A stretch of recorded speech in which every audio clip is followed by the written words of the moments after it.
Hello, it's Konrad Werner from the University of Warsaw, and I'm going to say something about the relationship between various ways in which we conceptualize institutions and various ways in which we conceptualize cognition and knowledge.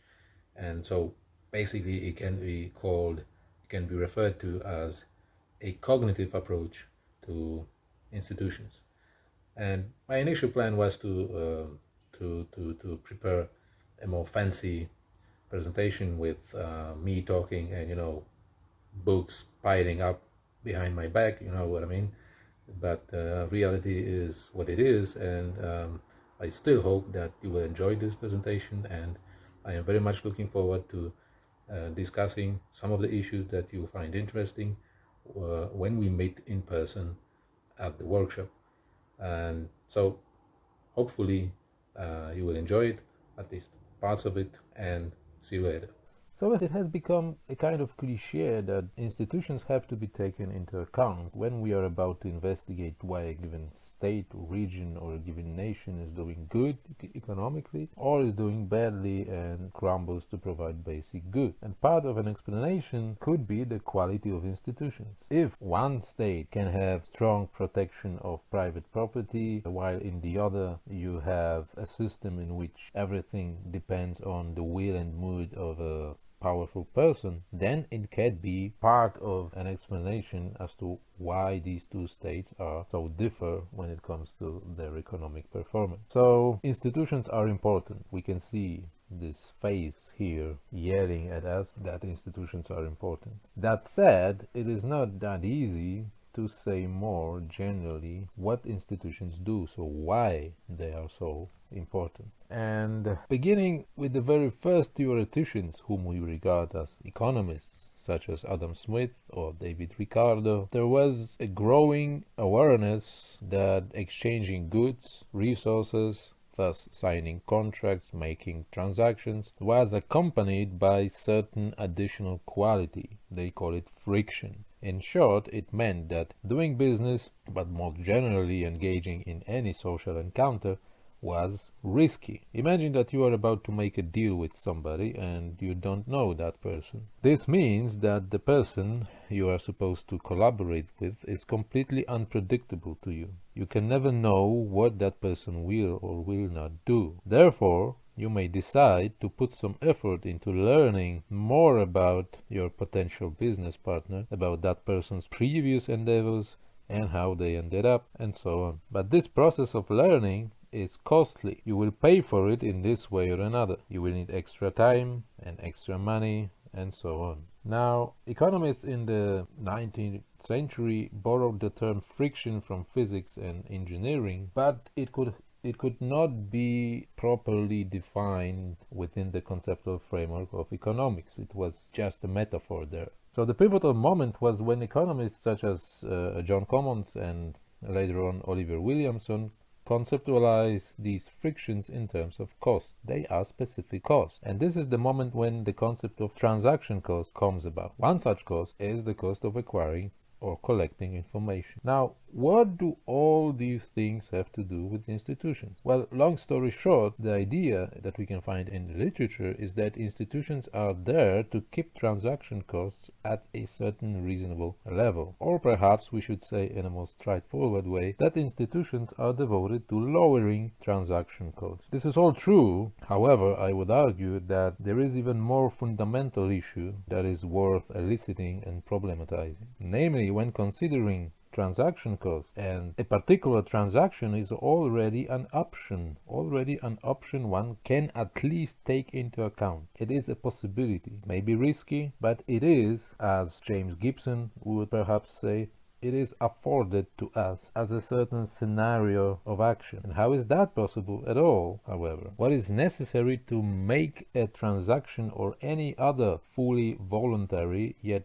relatively stable social encounter possible? What does make it an available option? And note that this mentioned unpredictability of your potential business partner was due to the fact that you don't know anything about that person's individual, unique features of character, her virtues or flaws, as we might traditionally say. And actually, you can never know that. It is in principle unknowable. So I propose that institutions are there not so much to render the unpredictable predictable, but as I put it here, to manage and to structure our ignorance. And this is one of key terms for this workshop, ignorant. Namely, there can be certain structures, social structures, that make the mentioned individual virtues and flaws to a certain degree irrelevant. So, unique qualities of a person are to an extent irrelevant, since there are certain patterns of behavior one is, in a sense, forced to adopt. And this is, I would argue, the most fundamental job that institutions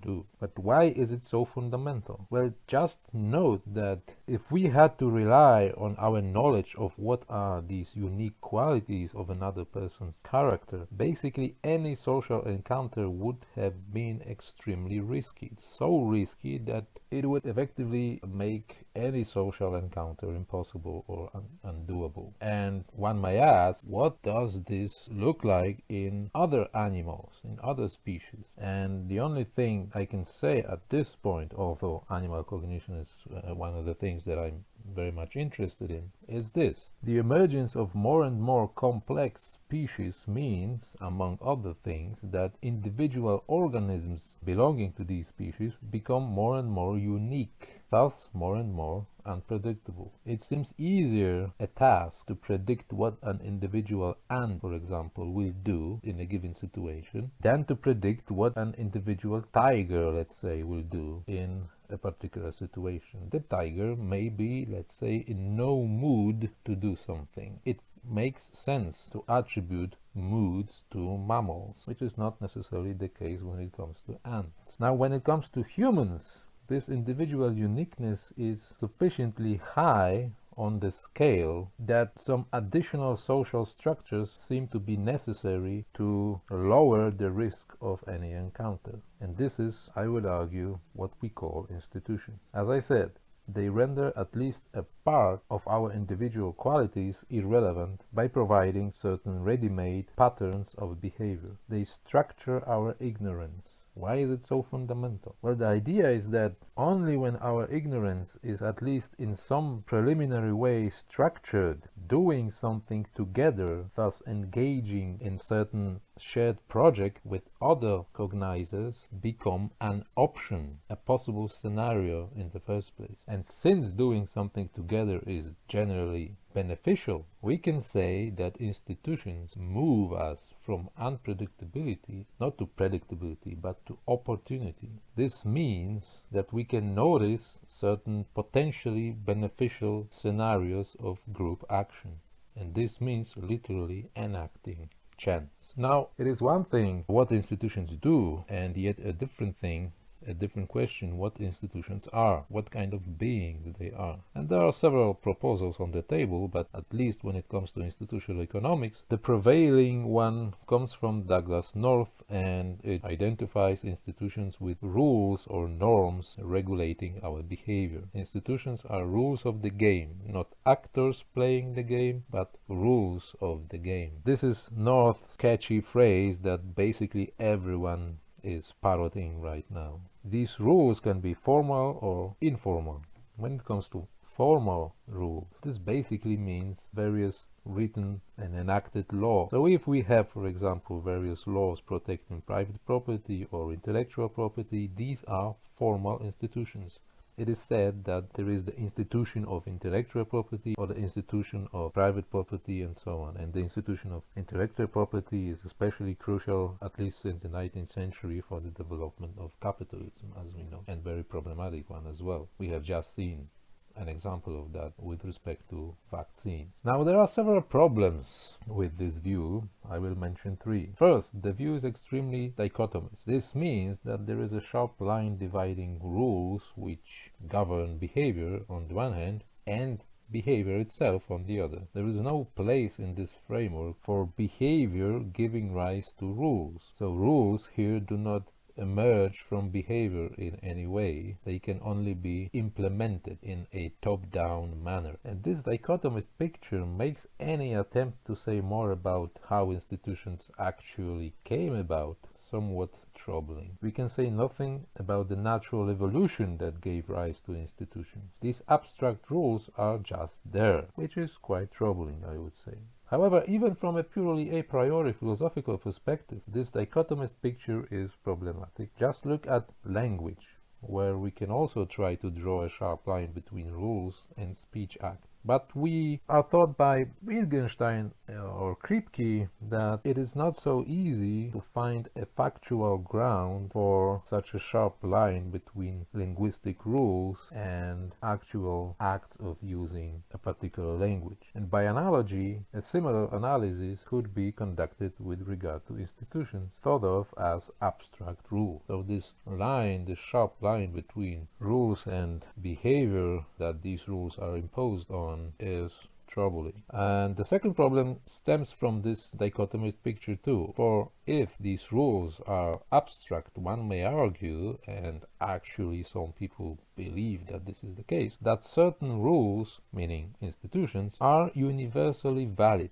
universally applicable. We know from economic history that there are examples of cases when, for example, the World Bank or the OECD recommended certain allegedly universal institutions in a certain developing country, and it turned out to be disastrous for that country. So this is a problem of locality of institutions, as I put it here. How institutions emerge in local contexts in response to local problems, and to what degree institutions can be transplanted, as it were, from one context to another. The point is that local emergence of institutions is hardly understandable, hardly a thinkable scenario within this rule-based approach. And finally, one might argue that if institutions are nothing more but just rules, then why are we supposed to use the very term institution? Perhaps we should just speak of rules or norms governing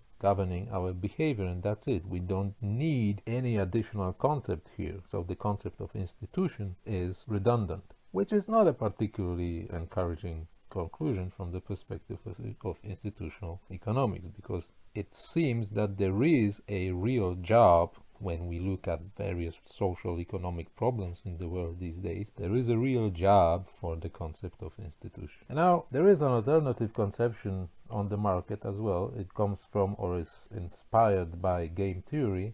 It says that institutions emerge locally, which is very crucial here, as specific states of equilibrium, one determined by expectations by one player as to how other players will behave. And as you may know, it's a technical posit within game theory. I mean, such equilibria famously defined by John Nash. But I find this approach much more promising, and I was supposed to say a little bit more about it, but I realized that it would take too much time and too much space in this presentation, so I am very much willing to discuss the relationship between the equilibrium-based approach to institutions, how this equilibrium-based approach to institutions is related to the proposal that I am supposed to put forward in this presentation later on. But as for now, I have to skip the details.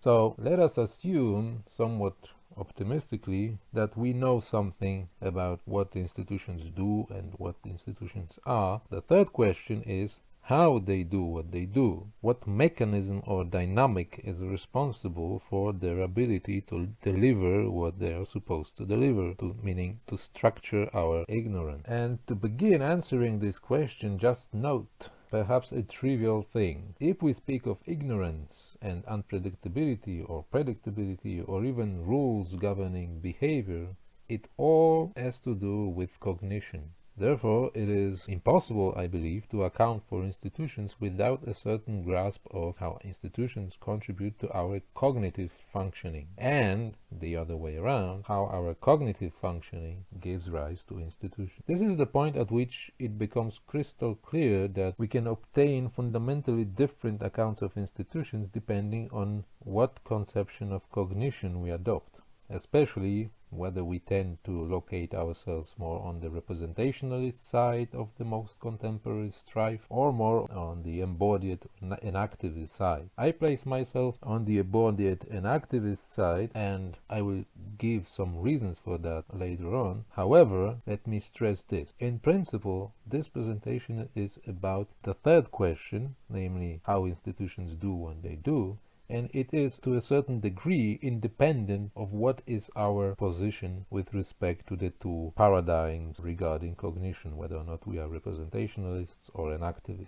So I am very much looking forward to discussing how various views of cognition, especially enactivism, fits what I am about to say when we meet in person at the workshop. However, right now I would stick with this idea that what I'm going to say is independent of whether or not we are representationalists or not. So here is a key idea. The idea is that institutions as such are determined by a certain division of epistemic cognitive labor. Let me assume that this metaphorical idea of epistemic or cognitive labor is, at least to a sufficient degree, let's say, understandable. So what kind of division? And these two movie posters hint at a possible division, namely we have glamorous people from Wall Street on the one hand and so-called ordinary people from no man's land. So there is a standard distinction in the literature belonging to institutional economics and not only to institutional economics, namely the one between the elite and the people. Sometimes economists speak of the ruling class or the ruling elite, or simply they talk about the state, which is a manifestation of the ruling class or of the elite. Sometimes the people side is referred to as the labor force or workers, but regardless of names, of all these names, a general idea behind all this is quite clear. There is a relatively small group of people who, for some reason, due to how knowledgeable or how powerful they are, has to be distinguished from all the rest. Now, for example, Daron Acemoglu, who is one of the most influential figures in economics, especially institutional economics these days, describes the dynamic of institutions and institutional change in terms of a competition between the elite or the state on the one hand and the people on the other. In his recent and already quite famous book,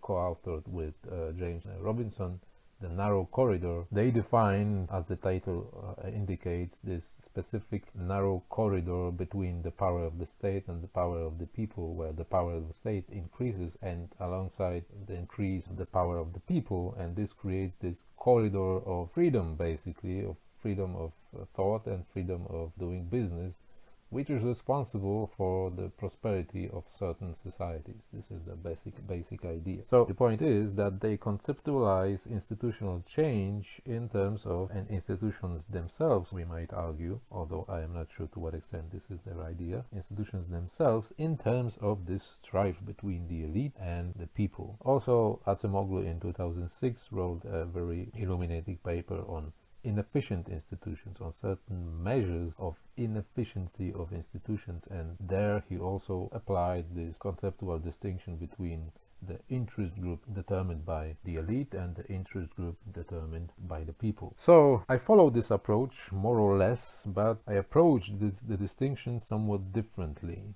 Namely, I approach it functionally and cognitively. So I think that the default position is to approach this distinction in terms of power. The elite has certain power and the people may or may not have a certain power as well. But here, power is not what I'm interested in. So first of all, I am interested in cognition, in, you can say, cognitive capacities of these two groups. So the idea is that members of these two groups know or are supposed to know different things. My approach is also functional in the sense that I'm not so much dedicated to speaking of two groups as such that you cannot belong to one group and the other group simultaneously. The functional approach means that we have two roles rather than two separate groups. So perhaps one role prevails in each individual case, but in principle we all at least can play both roles. So let's say as a university professor, one can be a member of the elite group, but from a different perspective, as a simple consumer, one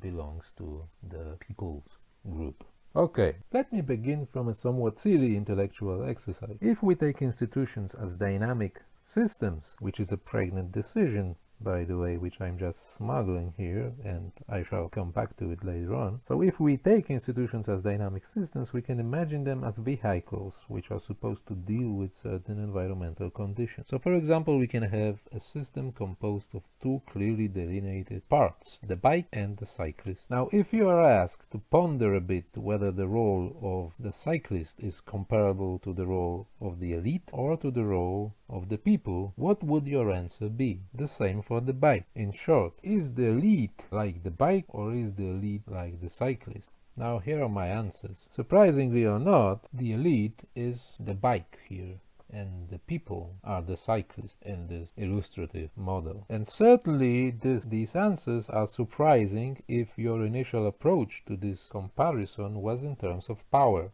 For clearly, the cyclist exercises some kind of power on the bike. The bike is exploited, one might say, and the cyclist is the exploiter. But this is a different story. My story is the story of cognition, not necessarily of power, or not necessarily of power itself. So let us stay with this illustration for a while. And the question is, what does the bike know in a sense? So if we think, as I put it here, of a certain technologically advanced, let's say, sci-fi system capable of adapting, I mean sci-fi bike, whatever it could mean, capable of adapting its shape and functioning to a certain degree to the surrounding conditions, we can say that the bike creates or enact a high-resolution presentation or representation, depending on what is our general complexion when it comes to cognition. So a high-resolution representation or presentation of the environment, and based on that, it also enacts or comes up with certain short-term predictions. Okay, so what does the cyclist know? First, the cyclist fuels the system. Without that effort, the bike collapses, clearly. We all know that. As for cognition, the cyclist sets up long or longer term goals based on expectations, plans and values, not directly on prediction. In an activist terms, we might say that the cyclist is engaged in long-term pursuit of sense making.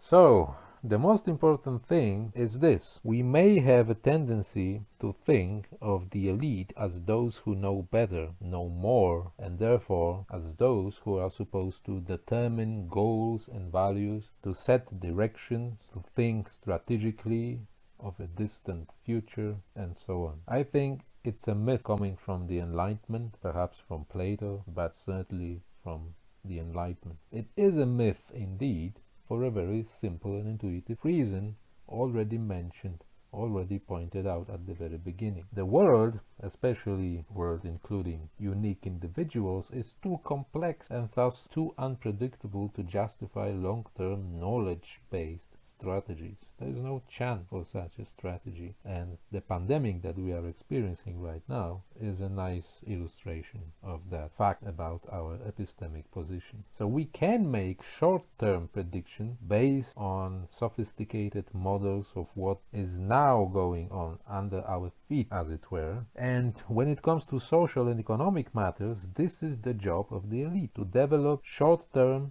but high-resolution predictions based on high-resolution accounts of current events. And making these short-term predictions is one way to transcend or to transgress the inherent limitedness of our epistemic position, which means one way to structure our ignorance, as I put it earlier. But there is no chance for long-term predictions of this kind, and as I said, the pandemic is a nice illustration of that fact. We have to come to terms with our limitedness, however trivial it may sound. And now, for example, economists can come up with certain valuable predictions as to what happens in 1 year or 2 years if we don't curb inflation, for example, and these predictions would most likely be useful. But there is no way in which economists could make valuable predictions of what is going to happen in 10 years, 20 years, 30 years. If you want proof of that inability, then perhaps you should read some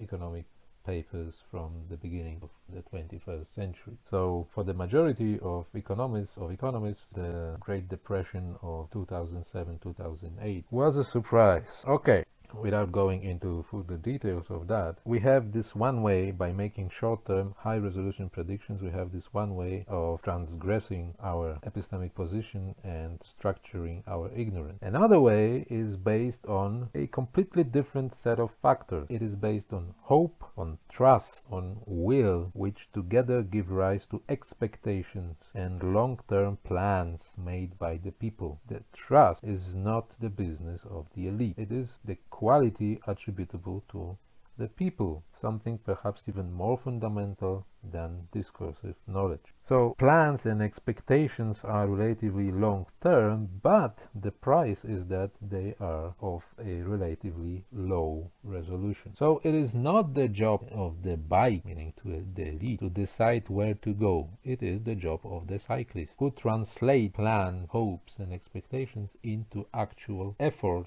and this is what the people do. So bikes do not make plans. However, the effort may be completely in vain if the bike works badly. So it is the business of the elite to function properly. So this is the job of the elite in this approach, to provide a well-functioning mechanism. And that's it. No fancy strategies of a brighter future of mankind and so on. Being a member of the elite is not conceived of here as a way of feeling great about oneself. It's a service. The elite is supposed to be a well-functioning mechanism. Now we can put this into a more technical form, if you like. Namely, we can represent the elite role and the people's role in the form of two functions. The domain is time, I mean the line X stands for time. However, it is not so much the usual punctual measure of time when we have moment 1, moment 2, moment 3, but something like the flow of time as it is experienced. As we can see, there is this thing called the now box, as I put it, which stands for the experience present. So now is not a point. We experience it as something more or less extended, as a window. And this is a more phenomenological approach based on what, for example, Edmund Husserl, Martin Heidegger and Roman Ingarden said about the consciousness of time. Now, the codomain is a certain measure of resolution of our cognitive act. And let me assume that this term is at least remotely understandable. So we have the blue elite line and the red people's line. As we can see, the resolution of the elite knowledge, the elite cognition, grows, but only to a certain point in time. The elite line, thus the elite cognition, we might say, transcends the present, but to a certain limit. It is, in a sense, a marginal transgression of the present. The red people's line goes much further into the future, but in contrast to the elite blue line, its resolution decreases and finally approaches zero. So we have three areas determined by these lines and the two straight limit lines, which you can also see on the picture. One area contains expectation, low resolution but long term. The second is the area of predictions. Predictions are high resolution but limited in time. And both of these areas are cut off, in a sense, from a wider area of ignorance, which means the area of what is not present. Now, the most interesting thing is the enlightenment window, as I call it here. This is the single place where the ambitions of the enlightenment can become reality, at least to a degree. The place where expectations, values, and plans of the people intersect with the knowledge delivered by the elite. Here we talk of such ideals as well-informed public, meritocracy, freedom of thought, freedom of information, and so on and so forth. And let me suggest that the quality of institution depends on how wide this enlightenment window is. And finally, there is this area called, the third area is called ignoramus aut ignorabimus, which is slight alteration of the famous dictum by Dubois-Reymond when he spoke of ignoramus et ignorabimus. It contains of what we don't know and even of certain things that we cannot know. So ignoramus, what we don't know, ignorabimus, what we cannot No. And before we add one more element to the picture, it could be helpful to consider how a badly functioning institution works. And this could be something like this. These pictures are very rough, but let's say that they say something, that they illustrate something. So it would be something like this. We can see that the lead line deviates from its proper direction, as if attempting to reach further into unknown future. But this is in principle impossible. In consequence, the area of predictions decreases, and we have a new area of God only knows what. And the same applies to the people's line. And this new spray-like colored area is undefined, and these cannot be proper predictions or proper expectations. This is something additional, a certain pathological area. And it's a dangerous place, for it can be filled with a relatively benign thing, certainly, but it may also be occupied by some ideological project. Ideology can be seen as a certain pathology of a well-functioning institution, a pathology which is best described by these deviations of the proper elite and people's lines on this picture. So going back to our initial representation, we can see that it depicts an ideal balance between the cognitive labor of the people and the cognitive labor of the elite. But just note one thing. I would argue for a hypothesis to the effect that when the two lines deviate, the enlightenment window shrinks. We can see it here. Therefore, the proper balance between these two roles within the system seems to be a necessary condition of the efficiency of institutions. Now, adding to that, there is one more area. Here it is. I call it the window of opportunity. As flagged earlier, I'm coming back to this notion, the notion of opportunity in this particular context. The idea is that when high-resolution knowledge in part determines the way we see the present, it also in part determines how we assort our expectations, plans, hopes, values, and so on. It gives rise to a small window within the world as experienced by us, but a crucial one.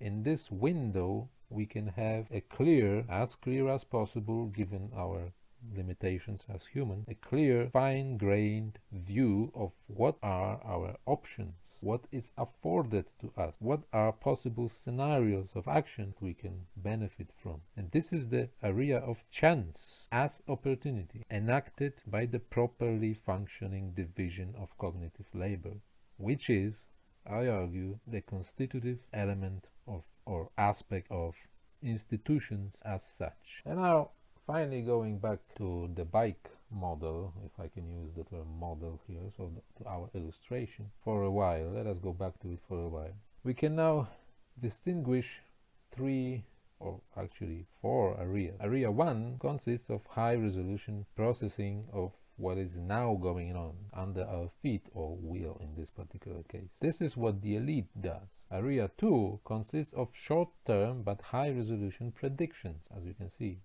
Short-term but high-resolution predictions. This is also the business of our high-tech elite bike. Area 3 consists of what the cyclist aims at, the cyclist's expectations, plans, and so on. They are low-resolution but reaching further into the future. And finally, and crucially, Area 4 covers the same area as areas 1 and 2, but from a different angle. Namely, this is the area of high-resolution predictions, however, as experienced by the cyclist, in this case, by the people. And this is the area of opportunity, or at least this is a way in which we can represent in this silly bike model the area of opportunity. Okay, so this was the main thing that I wanted to say. And as for further directions, there are many theoretical puzzles that should be considered here from this system-based perspective, but let me just mention certain more practical issues, let's say. So the notion of institutional accuracy is a crucial one. So for example, the adequacy, let's say, accuracy between the programs proposed by the European Union and local conditions and needs of various countries. there is a certain tension between these two. Then we have the issue of universality and transfer of institutions, already mentioned by me. Then we have institutions and productivity and economic growth and so on. Then we have the issue of efficiency of institutions and how to measure it, and the relationship between institutions, meritocracy and power. So thank you very much for your attention, and I am looking forward to meeting you all in August. Thank you.